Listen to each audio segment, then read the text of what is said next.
Okay, that's life. This is new, isn't it? It is new. Hey, It is new. I feel like the thing I want to talk about is just what we were talking about a minute ago before we started Okay. about like running and having the ability to run and not need music and what that convers. You tell us that conversation we were just having about because obviously a big part of why we're here is because of the gym, and if we talk about that connotation of like working out and what we need and motivation, and you were saying some really good stuff there about external motivation versus internal motivation, and you were talking about running and needing music, and I said, talk about what we're talking about. It's a good place to start. So what we were just saying was essentially when we're running, it's a version of therapy. Finding yourself within your thoughts. When people are running, 90% of the time, 99% of the time, what have you got? You got music, something motivating. And I was just saying to you about how I always listen to slow songs, slow songs, slow songs, and then boom, Rocky. And then the hill comes and I'm charging up the hill. And then speaking to a guy from the gym, Noel, and he was like saying essentially, well, why do you need music? No, why are you not in your own thoughts? No, why do you need music to motivate you? Why are your own thoughts not motivating you? And that's where I was very much like, hey, you've got me. Why am I not using my own fuel? Why am I looking at Rocky? Why am I looking at someone as simple something as simple as Luther Vandross? Why am I not in my own thoughts and thinking, oh, cool, I've had a hard day, let's work it out? And that's what I'm saying from a therapy point of view, running, as much as I hate it, I hate it with a passion. Like I just said to you, like everyone that knows me knows running is like my enemy. Why do you hate it? Miles, I'm not built for running. I'm not built for running. I'm top heavy. I've got the skinniest legs going. Like my calves are not designed for running. It's simple as that. I can run. I can run. Can I run well? Probably not. Will I argue I can run well? Probably, because it's me. But no, fundamental fundamental theory of running is you got to be streamlined. I'm not a streamlined guy. I'm 15 plus stone, wide as they come. My legs are streamlined. My legs are cool for running, but my upper body's not built for it. So I'm always in agony, shin splints galore. And then, but every time I struggle, I'll go for a run. And that's where I kind of realize it's just a matter of, okay, the further I run, the longer I have with me, the longer I work out my problems, the quicker I work out my problems.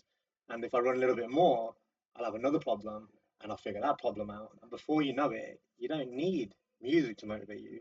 You need your mind to motivate you. What are your thoughts on that? Like the thoughts on doing things that you don't want to do? Because I've always enjoyed running.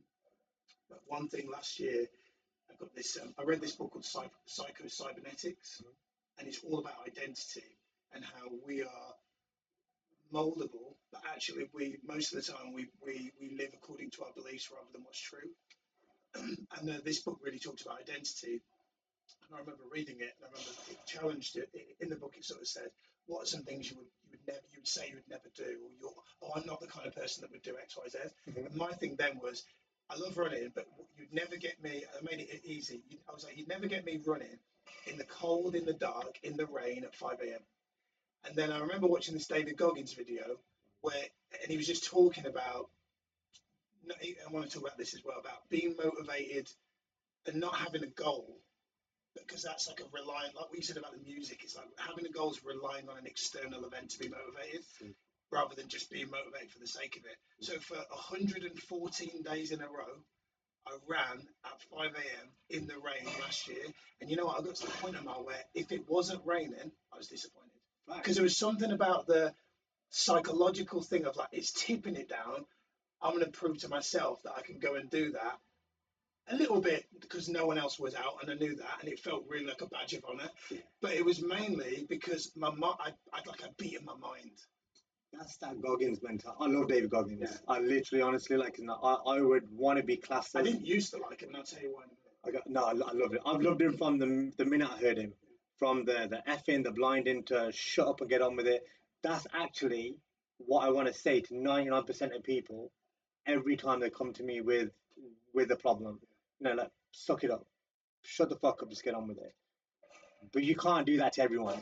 That's why he's a very love-hate character. You know why I think he's love-hate? Because I'll tell you why I didn't like him, and I think this is really good, especially to kind of men that might be watching this, or women that go, I don't like Goggins. Here's why I think they don't like Goggins. Because I think he reflects back to them a part of themselves that's in the shadow. So, like Carl Jung's shadow work is all about that there's four personality traits inside of all of us. Mhm. And the reason I didn't like Goggins is because he represented a part of me that was in the shadow. So, like my childhood, raised by a mother, dad wasn't there. So my mum was very masculine because she had to play the 2-for-1 role. So I was very feminine. So then you've got this masculine guy, Navy SEAL, shouting on YouTube. Part of me was like, this is great. But then it get to a point, I was like, no, I've got to stop listening to him now. Because I was afraid of the man that he was, that I knew was inside of me, but I was afraid to bring out. And it was so, and now, because I'm aware of that, that's just a pattern from childhood, now I'm like, bring on Goggins, I'll listen to Goggins all day. So strip that back. Yeah, You was afraid of him because he told you the truth. exactly. And that's. But I needed to actually go, I probably needed a different form of self-reflection and introspection for his message to land. But that's where people are in different parts of their life. Some people need the slap. Yeah, Shut up. yeah, Suck it up. yeah. You know, some people need the arm like that. What I find is that everyone that listens to actually what Goggins says, that cuts back through the bullshit, Absolutely. strip back the swearing. That's his personality. Of course. I swear all the time, you swear all the time. We probably just won't do it on camera as much as him. He just genuinely don't give a fuck. He don't care about you. He just wants to show you he's gonna outwork you. Exactly like you just said. So you're saying you're running, and it became a matter of a point to prove to yourself, but indirectly you want to prove it to everyone else as well. I'm on the road, you ain't on the road.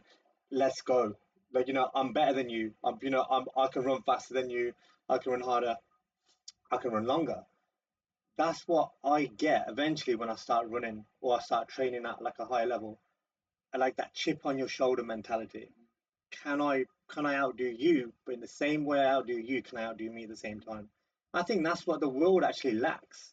Like now I think, and I know so we just gone a bit off topic on it, but it's a very woke world now. It's I'm a feminine guy as well, but I think the world's gone too far left. I agree. I think you need to bring a bit more gogging back into it and essentially say, yeah, let's just stop bitching.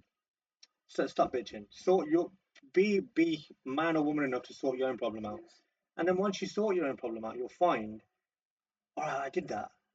I did that. And then what happens when you'll know this better than most? What happens when you do something? You get the sense of achievement. Of course you do. And when you get the sense of achievement, what comes with achievement? The belief.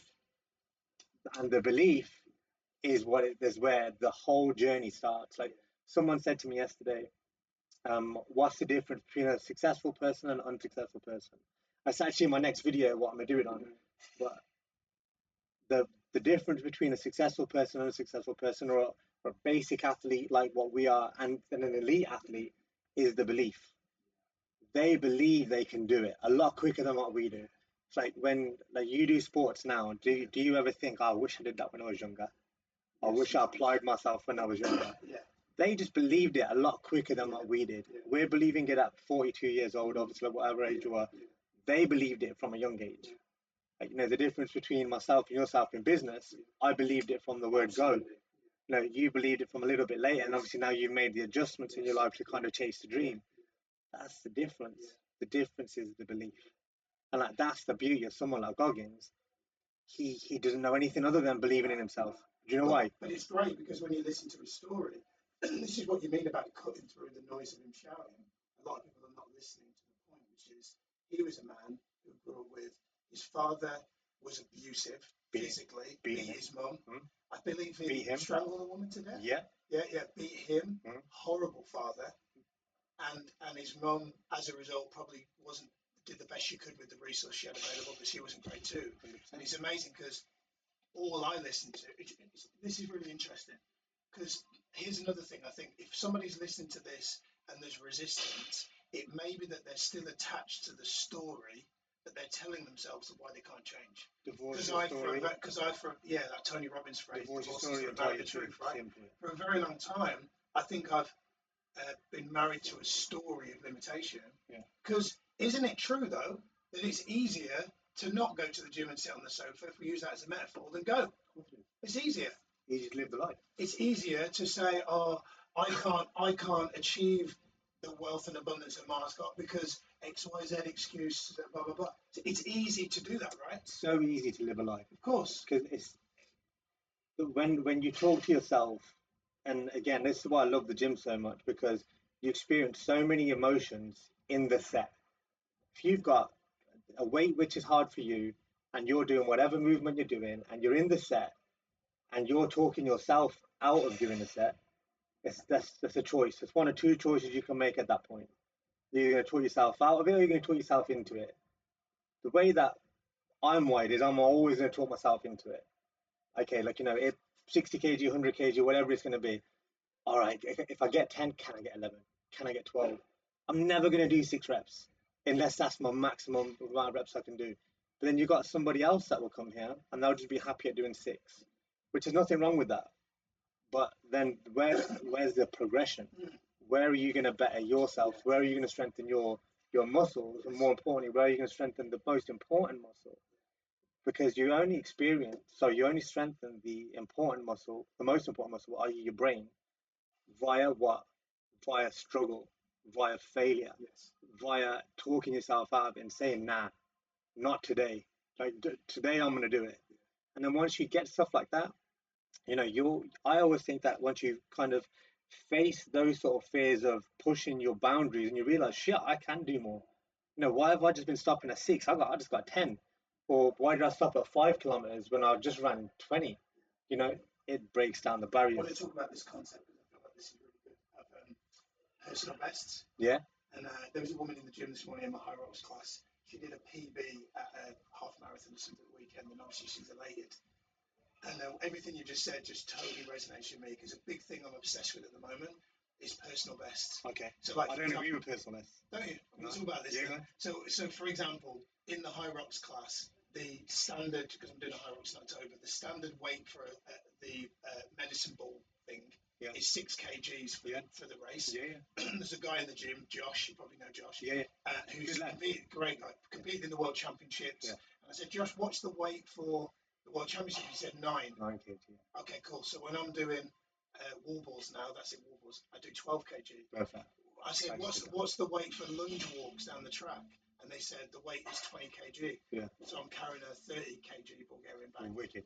Because for me, that equates to me beating psychologically my personal best. Fact. When it comes to the actual the day of the competition, you're used to that weight, Exactly. so you're going to breeze the rest of it. No, So I don't believe in personal best. Okay. I believe in doing your best. Amen. I believe in doing your best. So, given the circumstance of the day, given the absolute max that you can give on that day in that circumstance, that is your best. So, just like the world may not have aligned as much with you that day, or it may have aligned fucking an amazing amount, and you're feeling on top of the world. So, obviously, energy wise, you might have a little bit more energy. So, for example, if I was to say my deadlift, for example, what the best I've ever done is 240 kg. Does that mean I couldn't have done 250? Doesn't mean that. So like you'll never know your absolute limitation. Goggins will never know his absolute limit. But so like from a personal best point of view, I believe in achieving 100%, but I don't believe in capping it at that amount. I don't believe in agreeing that that is your amount either. So like if someone's achieved and they've had an amazing day, great, great. Don't go at that again the next day. Go harder because then you put a governor, you put a limit on you. Like when the psychologically, like to say you was doing 12 kg medicine balls, if I was to give you a 13 kg ball tomorrow, you automatically you're going to be thinking, yeah, you're going to be thinking, let's go. But if you do 10 reps, you can be thinking, like, okay, now my 11th, the pain's going to come in at 12. You might have had the best meal beforehand. You might have had all the energy in the world. You might fly to 50. But in your head, because you don't have personal best on 12, you're going to stop at 15. So that's why I don't believe in personal best. I just believe in giving your best. I believe in giving your best. But yeah, but it's good that I've seen some of your high rock stuff. High rocks ain't easy. It's not. High rocks ain't easy. Doing it. Yeah, and then it's a good challenge. Here's a good conversation. After that, I'm doing a white collar cage fight at Peter's place. Oh, Ricky, yeah. And the reason I'm doing it, this is really important. I like to get this out. A few years ago, I trained for it with Pindy. Yeah. And I got to 3 weeks out before the fight. Amazing. And I pulled out. Okay. and the reason I pulled out is that I was scared. Okay, fair. So I was scared. That's a good to admit. That's a big thing. Yeah, and you know, I was scared. Not it might sound a bit controversial, but I wasn't just scared of being hit. I was scared of my own anger because we had a training session where I was sparring, Mhm. and we were basically being monitored in a supportive way. But your goal was to make a person tap out, and I made a guy tap out, and the aggression that came out of me Hard. scared the fuck out of me. To be honest, Hard. it scared me because I knew that deep down from where I was raised, growing up, I knew there was a lot of, and I find that with a lot of men that were raised without a father, there's a lot of uncontrolled anger. Anger.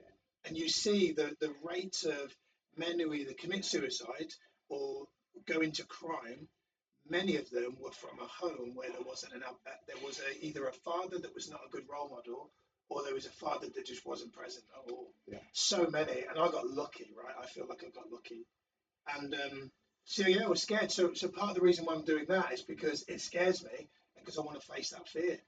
What do you feel about facing fears and all that stuff about So even on that basis, there. So I've had them sort of fights as well. So I've done grappling since I was young, with Noel and other people, and I fully get that because once you know you're capable of dislocating someone's arm, snapping an arm, tapping someone out. You ever seen somebody get choked out? If you're not from that kind of world, it's not a nice thing, especially if you're the causer of the problem. And I'm You, soft. Generally, very as same, a natural, I'm a feminine man who same. is soft and wants to hug somebody. Not, I'm not. I'm not. I'm not a hugger. I'm an awkward hugger. I'm a real awkward hugger. But like, if push comes to shove and I got to choke you, I'll choke you. But like, I remember again, I was with Noel and I choked somebody and the froth come out because of they the mouth. didn't pay their membership fee. No, no. This is how I met Noel a long time ago, and it's exactly that. And I didn't realize to take it off. So because the guy went, and so I was feeling I was going for the tap, and then there's no tap, but there's no tap because he was out, and then he had a froth come out of his mouth, and I was like, shh, I was like, shit, I actually could have killed the guy. I genuinely, I was like, I actually could have killed the guy, and I came away from it completely. So I spoke with my mom. I wanted to have an actual fight. I wanted to start doing it. She was like, "Nah, you can't do it. Asian parents, you're not going to do it." And then I spoke to one of like my, she's essentially like my grandma. She goes, "You can't do it." And I goes, "Why?" She goes, "Because you're either going to get hurt or you're going to hurt someone really bad. You're not going to be able to live with it." So I completely came away from it. And the only reason I started doing it with him again was when my daughter was born. And the state of me, I was physically a mess. Like I looked shocking. I didn't realize it until I seen Noel. And then Noel was like, Amma, like, is that you? And I was like, no, but look at my daughter. I was literally, I told you I love Noel. Like Noel introduced me to Ryan. Noel brought me here. Like Noel's like a big figure in my life. And then I wanted to show him my daughter, and he was just like, nah, like, what's happened? He genuinely thought I was like a homeless guy. He's like, what happened? You're like, you were the man. And I was like, no, no, look at my daughter. And he was like, I'm like, nah. And he was like poking my face because my beard was bushy. And he genuinely was like, I'm like, what's gone on? Like, I haven't seen you for years. What's happened in a few years? I couldn't explain to him what had happened. Obviously, I had stuff happen, but I couldn't explain to him. And then he was like, I'll see you tomorrow morning at Apollo. And then I was like, nah, no. And then he was like, no, you I'll see you tomorrow morning at Apollo. And then I looked to my And wife. you've not been at Apollo? I hadn't been there for years. I hadn't been there for years, maybe 3 years. And then I walk in, meet Ryan, love at first sight, and then literally love at first sight. And then that's when I started to get back into fitness. And then I was like, okay, cool. Now, like I'm here, chip on my shoulder. You basically called me a fucking mess. Now, what are you gonna fucking find out? Like any minute you're gonna find out. Put me in the boxing ring, and you're gonna find out. And then he put me in the ring, and I reckon for about 25 seconds I was on fire. Like I was literally like my timing was good. It's crisp when I was hitting the pad, and then just everything just left me. I had nothing. Like, I couldn't pick up my shoulders, and he was like, "Oh, now we're gonna find out." And I just remember I dropped my arms, and then he just pounded. He just pounded me for a bit. And like he didn't start. Noel's ruthless. Noel's ruthless, and he knows what he's doing. Like he knows how to bring someone back. He knows how to break them down. But if you're down, he knows how to pick you up, even if it's the hard way. And then yeah, then just over the course of maybe 6 months of training with him, training with Ryan, just getting back into it, I literally just became different. Like, and I was like, now I just find my mind is just bulletproof. Like there's it's a Goggins thing again. I heard it from him when he's doing his the chin up challenge. Goes that experienced trouble whilst he was training for it. Another guy called Eric Thomas. Have you heard of Eric Thomas? Yeah, Of course. one of he's the man. Yeah. He's the man. He's like one of my idols like that. Come on, Oh yeah. So even he said you got to callous your mind. So in the same way you can callous your hand, you callous your mind. So no matter what life brings at you, you don't know what trouble someone else is going to bring you tomorrow. You don't know what trouble life is going to bring you in the space of a few hours. So how do you know what to be prepared for? And that's where the callousing the mind came into it. And I was like, all right, cool. I'm having trouble. How do I get out of it? Who do I turn to if I'm having trouble? Am I going to turn to you or am I going to turn to me? And then I was like, okay, cool. Whilst I'm going through my troubles, I know I'm not great. I wasn't working as hard as I should have been. I was like, oh, cool. So I can either I go to my mum, I go to my dad, I go to my mates. What are they going to do for me? Goggins talks about meditation. He talks about like 2 hours a night. Yeah, What do they say? yeah. Used to, Yeah. not so much now, but used to. Big believer in it. Yeah. Meditation is a misunderstood concept. I think massively misunderstood concept. There's different types. I get it, but I think meditation essentially is should be you with your thoughts. Thought observation. And you'll soon find your thoughts stop, Yeah. and then because you've solved most of your issues. Yes. So sitting there, close your eyes, and just for the first 5-10 minutes, your mind's going to be busy Yeah. because you've never actually quietened your mind. Yeah. You're so busy listening to the outside noise, Yeah. and then when you learn to focus on your breathing, like when you meditate, do you breathe? Focus on your breathing. I do. Yeah, like Yeah. you're essentially what you're supposed to do is like feel it coming all the way up, come into the middle, and you come back down and you exhale it. When you start focusing on that, and then that's all you can focus on, the tension in your shoulders just drops a bit. You as an individual relax a bit more, and that's where you can solve your issues. That's why like doing things like this and even speaking with yourself now. Like, actually, before you came in, I was speaking with someone here as well. People don't talk about the problems now. This is what I want to talk So, about now. meditation is a great thing once you get to it, Mm. but the beginning part of it is why is no one talking about the problems? This is really key. So last I know you've got a meeting coming up. Last 3 years, about 3 years ago, me and Sati were not in a great place, Yeah. and we realised that on reflection, it was just that we weren't talking. Mm. Or actually, we were probably oversharing, or I was telling her stuff, and she'd become more of a life coach than a wife, right? I joined a men's group. Those of you that don't know what that is, a space where men just talk about what they feel and just babble out what they're feeling. And it's really interesting because I've noticed that in the past 3 years, I probably have sat in about 500 hours of men's groups, Okay. and I've noticed that a direct correlation with my mental clarity. I've always exercised, always done all that, but I've noticed that since I started to talk out what I'm feeling with other men, that is interesting because within 6 months of me doing that, me and Sati were better than ever. Intimacy was better than ever. We then became pregnant with Zen, our second child, and because all of a sudden I was able to be an outlet of, I could be a support for her without her needing to be a support for me. Not like as in husband and wife shouldn't support each other, but there were things that I needed and I think men need to talk about with other men 100%. without necessarily unloading it on their wife that actually needs them to be the strong one. So it's like being in the men's group, The masculine thing. and now I've got my own men's group Monday nights, is a space for men to not be weak, but to feel what they're feeling without being worried about how that's going to be perceived. Or will my wife or my partner worry about the stability and the certainty of our home if my man feels weak? And it may be a belief that's in her mind. So if the men get a space to do that Yeah. aside, I think the whole world can change massively. There's nothing wrong with feeling weak. Absolutely. I think the only thing is there's a We negative. live in it. 100%. There's a negative stigma on feeling weak. Where I think feeling weak becomes wrong is if you stay weak and if you don't face the actual problem that you're going through. So everyone experiences weakness in the same way everyone experiences failure. But if you look now on social media, all you hear about failure is positive because you can learn from it. In the same breath, when you're weak, you can learn to be strong. And again, go back to the gym thing. You might come in and you might only be able to lift the bar, but by repetition of continually coming all the time, before you know it, that bar becomes You add a 1.25 kg onto it, you add a 5 kg onto it, and then what happens? You become strong. And what happens with strength? You get bigger muscles, i.e., the brain. So being weak, there's actually nothing wrong with that. What what you said, you're bang on the money with it. When you share to your partner certain things, you lose masculinity. Yes. When you lose that masculinity, that's when the dynamic of the relationship, I think, can change. And they become more masculine. They become more masculine than you. There you go. Intimacy's gone, arguments come in. 100%. Infidelity can have all kinds of stuff. Exactly. That's why the men's groups that are coming out now, and we're seeing a lot more of it, especially in the gym, we're seeing a lot more of it as well. I think it's phenomenal. But getting people to open up is real hard. Yeah.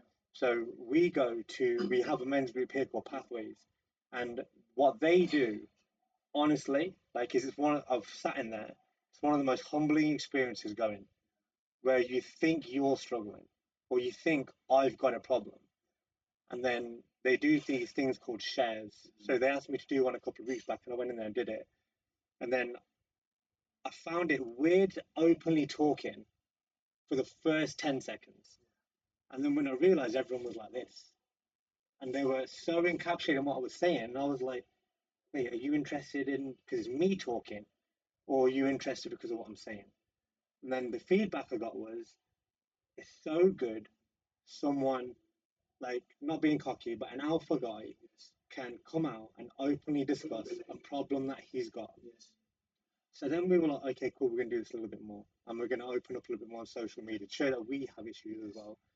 And then that's why, like, when you're the things that you do online and you see people online which are, like one of them is Inky Johnson, like, I love that guy. Yeah. But when he speaks, it's like God is speaking through him. Yes. Like, God is speaking.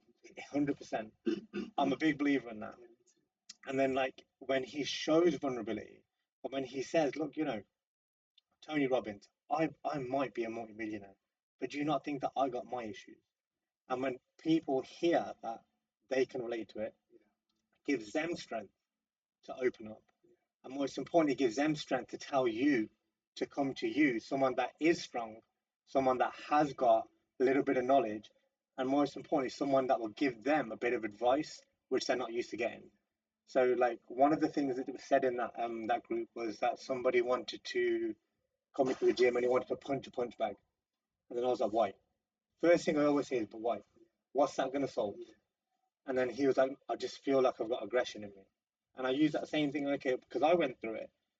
Okay, for the first 25 seconds, you're going to be absolutely annihilating that punch bag. But what's going to happen when your arms don't work and then the problem is still there? Because you haven't actually got to the root cause of the problem. You've let out that little bit of aggression and you feel good for that 25 seconds, and then you're tired and you want to punch, but then the problem's still there. You haven't worked through the problem. Let's find the problem first, then let's work through the problem. So that's why, like, these men's groups. Meditations. But that's where I think it will come with it. So, like, there's nothing wrong with, and people might take the piss, but on truthfully, I don't care what people say. But if there's nothing wrong with men talking, and there's nothing wrong with men teaching other men, why can we as confident guys, competent guys, successful guys not help other guys? Because truthfully, I actually believe it's a calling. I think it's a calling there to help people push, but most importantly, help people believe in themselves. Yes. Because if you believe in yourself, 99% of your other fucking shit's gonna go. Yes. You'll learn how to say no to someone. You'll learn how to move forward with projects in your life. You'll have enough confidence in yourself to sort your own problems out. And then it's just a knock-on effect and a knock-on effect. And before you know it, you're bulletproof. You're fucking bulletproof. Or you're gonna keep being that same bitch going around the same circle over and over and over again, and you're just gonna stay in that thing. But that bitchy mentality which you're gonna have, that you're gonna stay in that trap, and that trap is the longer you're in it, the harder it is to come out of it.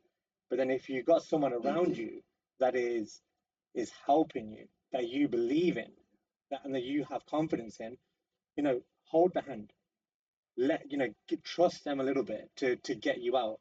And then once you're out, you're out. You can't go back. You won't want to go back because you've experienced that feeling of confidence. Once you're aware of your patterns, you can't unknow what you don't know. You're confident. Once the confidence is there, and you're truly confident, no matter what happens, nothing can knock it. Nothing can knock it.